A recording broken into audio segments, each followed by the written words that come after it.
Get mad at Harlem. Get mad at Harlem. Get mad at Harlem. They come to me like, yo, I love what you're doing. Yo, this and that. And I'll be like, so my thing is this. If you love what we're doing and you love what I'm doing, but you don't give me the same platform for the niggas. Yeah, you don't give me the same platform that you give the niggas that's destroying the culture, that you know is poisoning these kids' minds. You telling me, oh, this shit is hot, I love it, keep doing your thing, but you won't give me the equal playing field to be able to spread a message that's contrary to the shit that's killing us. So how does that benefit us? You know, how does it really benefit? You're doing more detriment because you know what they need. You say all the time this shit is this and that, but you won't utilize your influence, your platform to give me the same platform to get the message that I'm trying to get out to. So that's what That's what the difference. You know why? That's what you call that's no integrity. That's fake love. Meaning, honestly, they'll show you crazy love. Shit is, hold up. Go ahead. I'm sorry. Go ahead. A lot of this hip-hop shit started off niggas taking risks. And now it seems like nobody with a platform that's a DJ want to take a risk again. It seemed like letting somebody like Mice do or letting anything real do. It's taking a risk now. You understand what I'm saying? Because we allow so much garbage to oversaturate the market that now if a nigga go on Hot 97 and play Mice, he don't know how people going to feel about that. Because we came so far from a point where that's regular that if he drop a Mysonne joint after 12 Lil Yachty joints, niggas gonna be like, yo, what the fuck is Flex doing? Right. And that's crazy shit. That's right. That's the problem. That's right. Yeah. No doubt. The real question should be, why the fuck is 12 Lil Yachty now on the radio? To me, that's the real problem. New York, see, back in the day, every kind of, like, East Coast had its sound, Texas had its sound, LA had its sound, South had its sound. The problem was when the internet came, it made all, like, almost, you know, like one, whatever that sound is, that has to be the sound in all the different cities. New York shouldn't have lost its way. I think New York should have kept firm to their sound. I don't think they should have just opened up for the South sound. I think they should have just kept their way. Okay. You know what I'm saying? You know, because the mainstream, I think the mainstream niggas opened up to that sound. But the mainstream is like thousands of niggas that rap like Mice that I know that's nice. No doubt. Yeah, let's hold it on that note right there. Let's hold it on that note right there. We got another caller on the line, another special guest, I believe. Let's hold it on that note right there. Hey, yo, 5263, you on the Freshland Radio Show with the Four Horsemen. State your name, please. Yo, what's good? 5263. Yo, what's good? What's poppin'? What's good? Who that? Who this? Danny Myers, the poor guy. Danny Myers, what's good?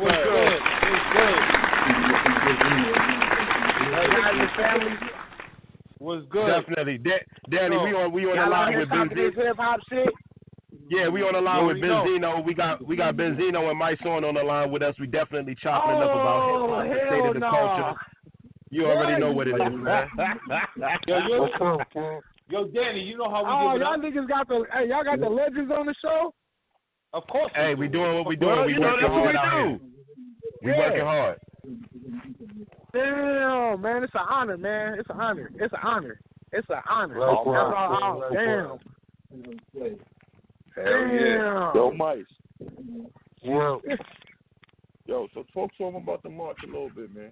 Tell him about that. What's gonna be happening next? What's got going on that side, man?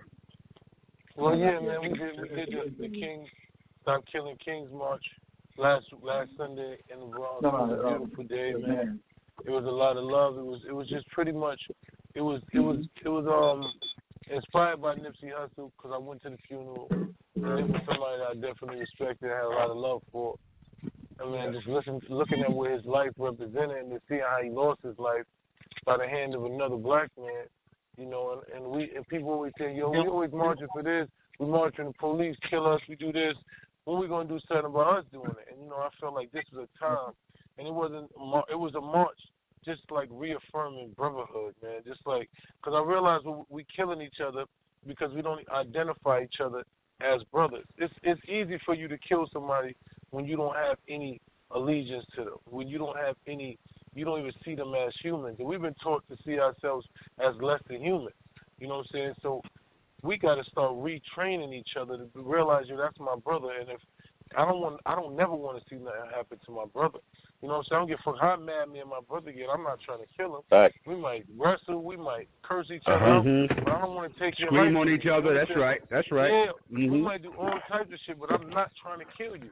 You know what I'm saying? And so until we start reaffirming that and re-establishing that we brothers, it's going to still be easy for us to take each other's life. So that's what the march is about. It was about reaffirming brotherhood. You had every gang member all set.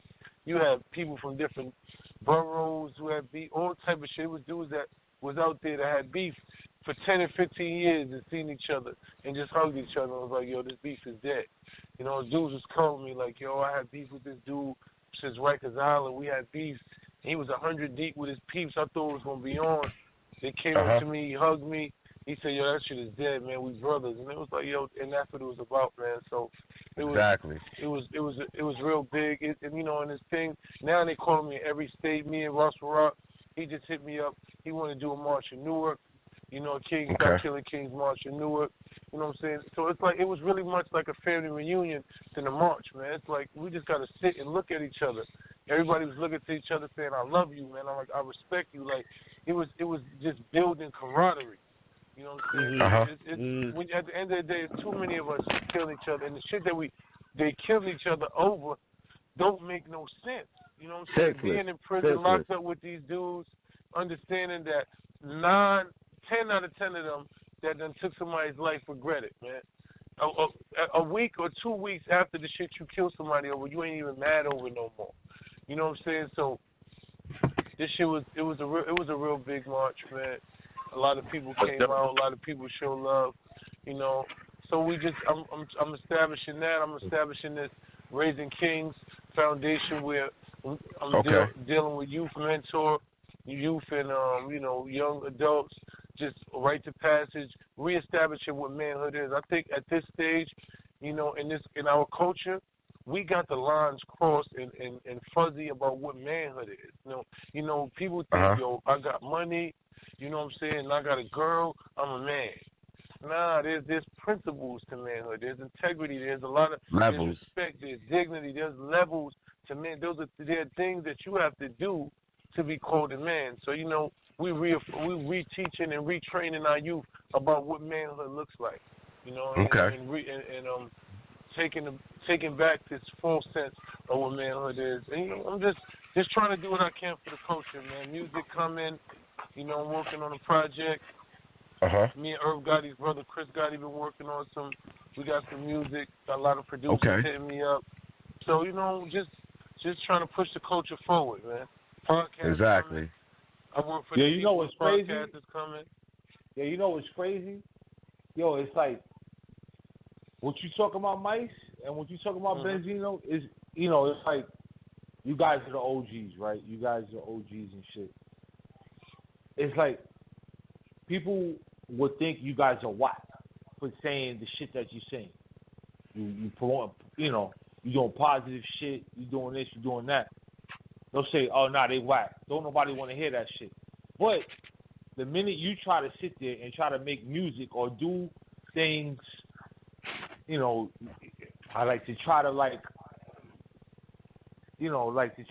fit in. It's like, oh, you too old to be doing that. You should be doing this. But then you doing that, and then it's like they still shitting on you. It's like, oh. Now, for me, my thing is I ain't even going to hold you to young. I'm getting so much love from the youth, like the 17, 18-year-old kids, because that's what they want. My thing is this, we dictate what culture is. And I come to the youth as the youth. I don't move like I'm older, you know what I'm saying? But I don't move like a nigga I'm not the nigga with the fish tank shoes. You understand what I'm saying? Like, there's a reason why a nigga like Snoop can consistently, peacefully coexist. Because they figure out how to tap into what the youth is doing and listening to, and they structure their message, and it's still grown and it's still appealing to the youth. So that's what I've always been. I've been a conduit, I used to be in rooms when I was 17, being able to talk to the young dudes and the older dudes love me because I understand knowledge, but I understood what the culture was for now. I'm not the nigga I'm not telling these. I'm not coming to these kids preaching to them. I'm having conversations with them like them. You know what I'm saying? I do the same shit you do. I'm in the strip clubs with you. I like money. I like girls. All the shit you like. But we just ain't trying to kill each other, and we ain't trying to let nobody else kill us. So you know what I'm saying? It's never, the message is not. Oh, it's who's delivering the message. You know what I'm saying? It's let it be known. How you deliver it, how you dress it up, man. You know, if you come to them dressed like them, I like the same fashion y'all want. I like to get fly. You know what I'm saying? All shit that they do, that you do, I do the same thing. So my message don't look corny and it ain't whack to them.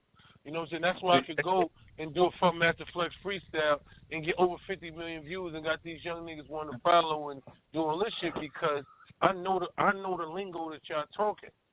You know what I'm saying? I'm not far beyond that, and I get it. You're still in tune. You're still in tune. Exactly, I'm still in tune. So it ain't. I don't get that. I don't have. There's a lot of people that get that, but I don't have that issue when it comes to the young dude.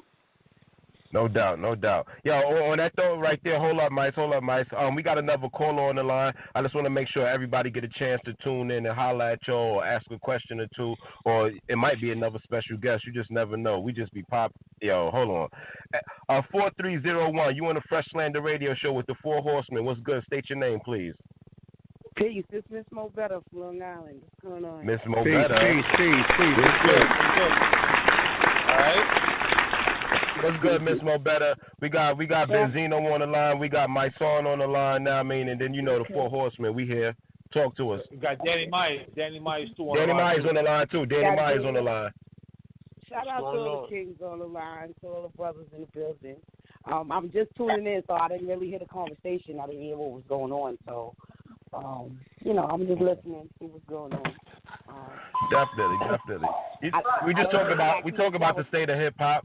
We talk about the state of hip hop, the direction it's going on. You know, Mysonne got some things going on. He's definitely looking out for the youth and giving back. Now, I mean, letting niggas know there's still morals, principles, and standards we gotta live by. Now, I mean, then we got Benzino definitely on the line. Okay, it's gonna take the wisdom of the four brothers to gently restore these guys, or the up and coming back to where hip hop. To explain to them what hip hop really is, And I stated this before, which somebody disagreed with me, but they don't really take the time to understand the craft, So now it's just like anything goes. We know a lot of times in the mainstream right now, these big name labels are looking for people they can exploit because they hold things over their head now because they want to make all the money. They don't even want these artists now to make money. They just want them to have the illusion of making money. So they're not putting out music that is geared towards longevity. You know what I'm saying? They might be hot right now, but in 2 years, we're not going to hear none of that music. Not even 2 years. That should be taking 3 months. We still hearing Rakim and Slick Rick and all of those brothers. We can still hear their music. You understand? And they weren't making the money that they make now. So, that's how this stuff can still go. So it's going to take the wisdom of those elders to restore the young cats back into the business, to let them know what it really is and what it's going to take for them to be around for a long time. So longevity. That's definitely the goal, to have longevity. Yo, Zeno, what you say to that? Benzino, what you say to that? I mean, she right. Nah, she definitely right. You know what I'm saying? Right now, the labels have always been in it for the money, so that ain't changed. I mean, it's been like that from day one. So, but I think the issue now is a lot of these kids that are getting money, they're getting this money without guidance, and a lot of them, as far as their management team or whatever, because when you look at nowadays every other week there's somebody getting shot, locked up, and it's a artist. So it's just a matter of who's their circle and like who they're surrounding themselves with. And it's almost the same thing like with sports. You know what I'm saying? If a lot of these cats coming out of high school, they just come from the streets and they might do 1 year of college and they go to the NBA. They're really not ready for all that money and all that craziness. So What I think the label should do is put some type of system in where, like, they could have, some type of guidance, counselors or some people that guide like, in the right direction.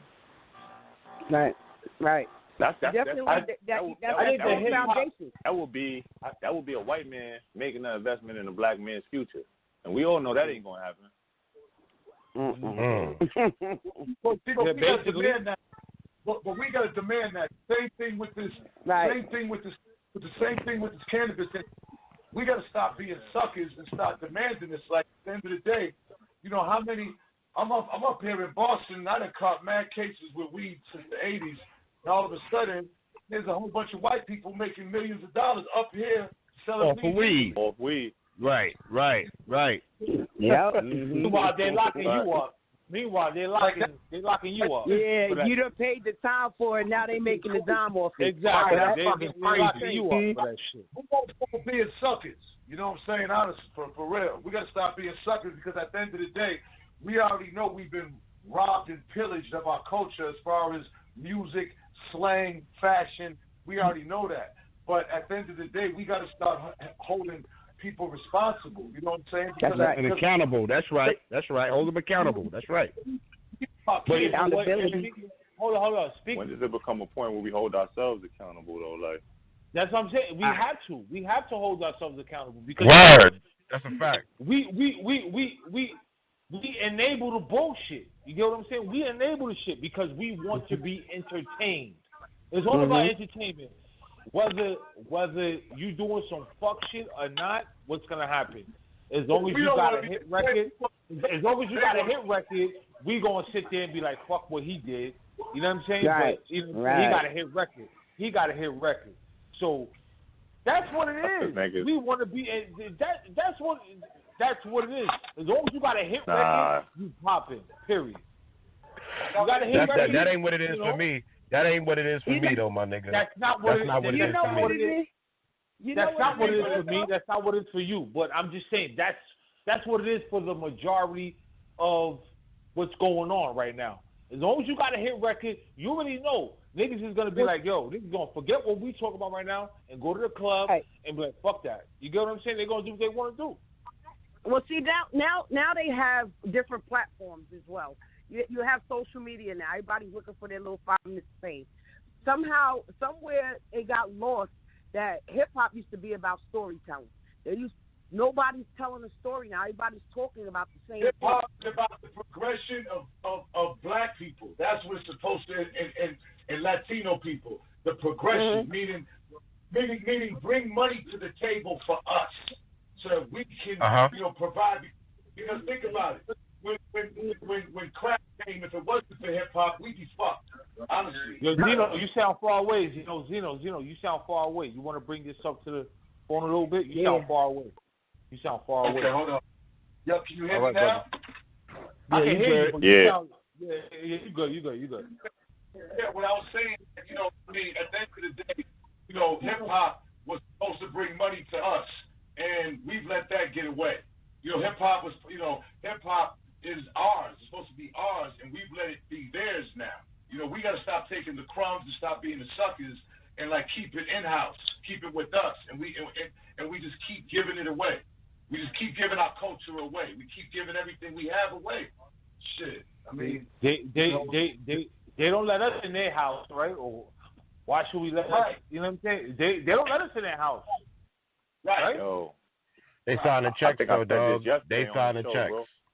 We don't own none of the buildings, bro. We keep talking about our house. Exactly. We don't own shit, though. We don't own shit. They sign the check. Stop saying our house. It ain't we can't say our house. Own it. Nope. We don't sign the checks. It ain't our house. We do not sign the checks. We like rent paying tenants. The culture don't pay us. We pay the culture. Right. Yeah. You sound far away. It's crazy. Yeah, shit crazy. is spooky out there. Yo, everybody that's It's listening to Fresh Slander Radio, please definitely tune in, call up. We got the legend Benzino online. We got Mysonne, the General, on the line. We got Danny Myers on the line. We definitely having a good ass conversation for a Sunday night to cap off the weekend. You heard?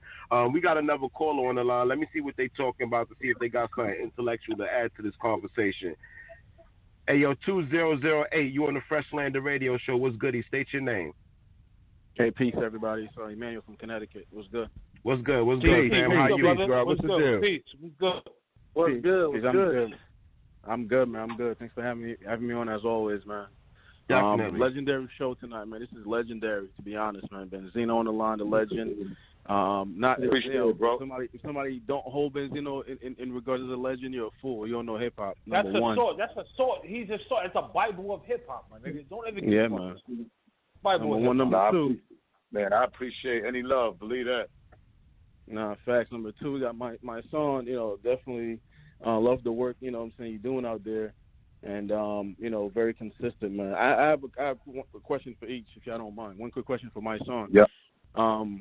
I know, Mike, how do you feel about, I see sometimes, like, I see dudes attacking you on Instagram when you make comments about street justice. You know what I'm saying? So, like, if somebody does something, and sometimes, you mention, like, it should be handled in the streets, but then sometimes people attack you like, you're being a hypocrite because you're calling for peace, and at the same time, you're calling for street justice. I personally, understand where you're coming from. You know what I'm saying? Like some stuff you just can't, some stuff just got to be handled. I personally think, on the spot. Like, if you got to go back and handle it, that's different. But if you're on the spot and something happens, man, somebody hurting kids around your way or women, I get it.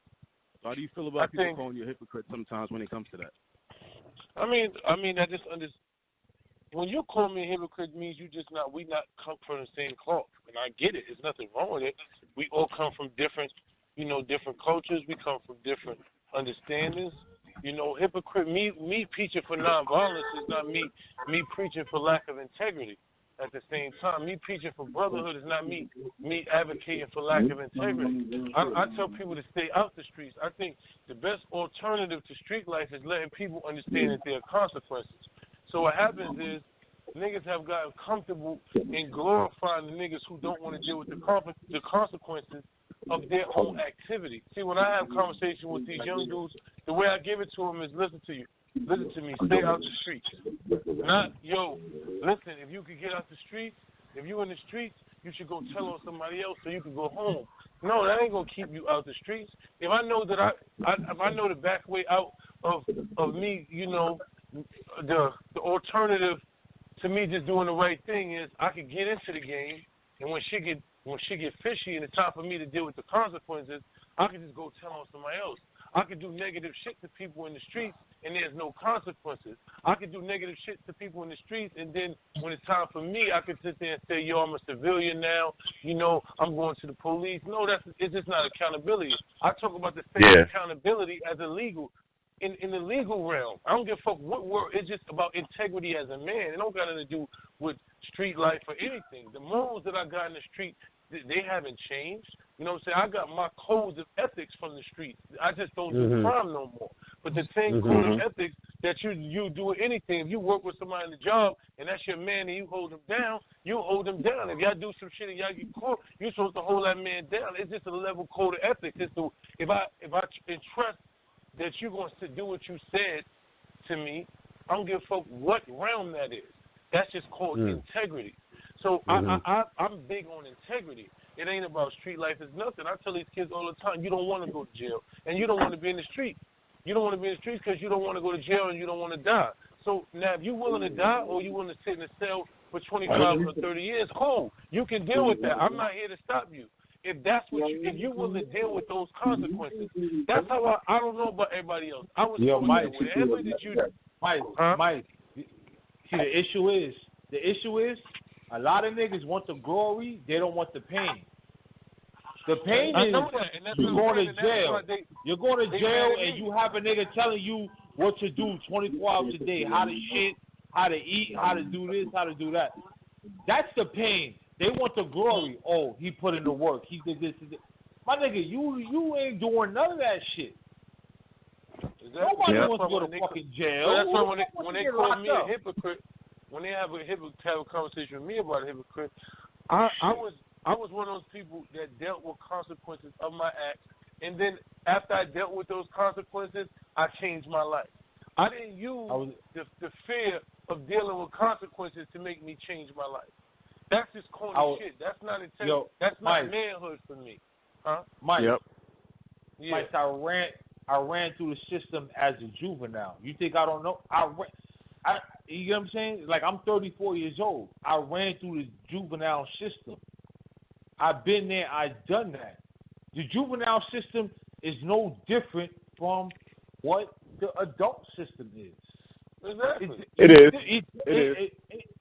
It's actually even worse. It's worse, dog. It's worse. It's not even. So then you can't say worse. It's no different. If it's worse, then no, you can't say it's different. no different. It's when you're a Jew, you gotta when you get up north and you around these older dudes, most of them they set in their routines. They doing their time, however much time they ain't trying to do nothing extra. They just trying to figure they in the law libraries trying to come home, or they accepted their fate and they just trying to walk it down. These young niggas still trying to get a name. They still got egos. They still trying to say they cut somebody or they did this and that. It's two different mind states. For what? I don't get it. Like, I never got it. Even back then. Like, even when I was out there back then, when I was young. I didn't get it. Listen to me. I'm not even going to lie to you, and I'm going to tell you some real shit. I say it all the time. I'm lucky that I went to jail when I was 21. If I would have went to jail when I was 14, before I had a record deal, just being from High Bridge, mother on crack, father dead, that would have became my life. Because I wouldn't have seen, I'm being realistic to you, I wouldn't have seen no other opportunity. If I would have went to jail at 14 or 15 with no money, no nothing, with 7 to 14 years, I would have been the nigga that was jail famous. Yeah, and that would have been your perspective. That's right. That would have been your whole perspective.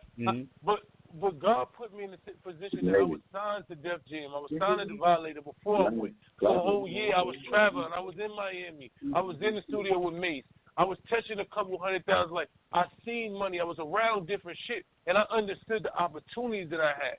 So when I went in jail then, my mind state was different. I'm like, yo, this ain't for me. I'm trying to get the fuck out of here. I got way more shit to do in my life. I seen something else. Well, you can't tell a nigga that come from the projects with nothing, and his only claim to fame is the work that he put in the street, that it don't make sense. When you don't got an alternative to anything else he gonna get if he decide not to partake in that activity. Mm-hmm. You understand what I'm saying? If you ain't got strong old heads around a nigga that's able to guide him and get his mind up, it's so easy to fall into that lifestyle when you're young. I think the old head, I think the OGs failed. Yo, somebody background. Somebody got the TV in the background. Somebody background crazy. Turn your TV down, please. Your background is crazy. The OGs failed them because they wasn't there. That's your man. That's how they failed. Background noise, dude. Yo, Yo, mute that, man. Yo, cut him off. Yo, if this shit like that, I muted it. That's not Danny. All right, so it's not him. That's not Danny. So you unmute Danny. That's somebody else. Who the fuck is that? That ain't me, beloved.